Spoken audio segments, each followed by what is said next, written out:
எங்கள் கூட்டணி சரியாக இருக்கிறது. அதிமுக பொதுச் செயலாளர் எடப்பாடி பழனிசாமி தான் அவமானப்பட்டு அடிபட்டு நிற்கிறார் என்று அமைச்சர் கே.என். நேரு விமர்சித்துள்ளார்.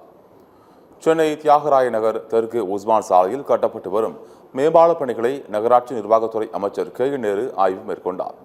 பின்னர் செய்தியாளர்களை சந்தித்த அவர் தியாகராய நகர் மற்றும் ஆர்கே நகர் மேம்பாலங்கள் செப்டம்பர் மாதமும் கணேசபுரம் மேம்பாலம் ஒரு மாதம் தாமதமாக திறக்கப்படும் என குறிப்பிட்டார். மழையால் மக்கள் பாதிக்கப்படாத வகையில் அனைத்து பணிகளும் நடைபெற வருகிறது என்றும் கூறினார். மதுரை மாநகராட்சியில் சொத்து வரி வசூலிப்பதில் தவறு இருந்தால் நடவடிக்கை எடுக்கப்படும் என்றும் தெரிவித்தார்.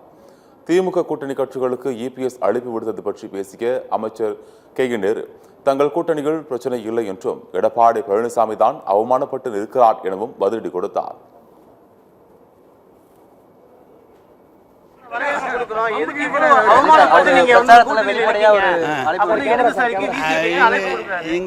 இங்க இருக்கிறவங்க எல்லாம் வந்து அவமானப்பட்டோன்னு அவங்ககிட்ட போய் சொன்னாங்களா? அவர் அவமானப்பட்டு நிக்கிறாரு.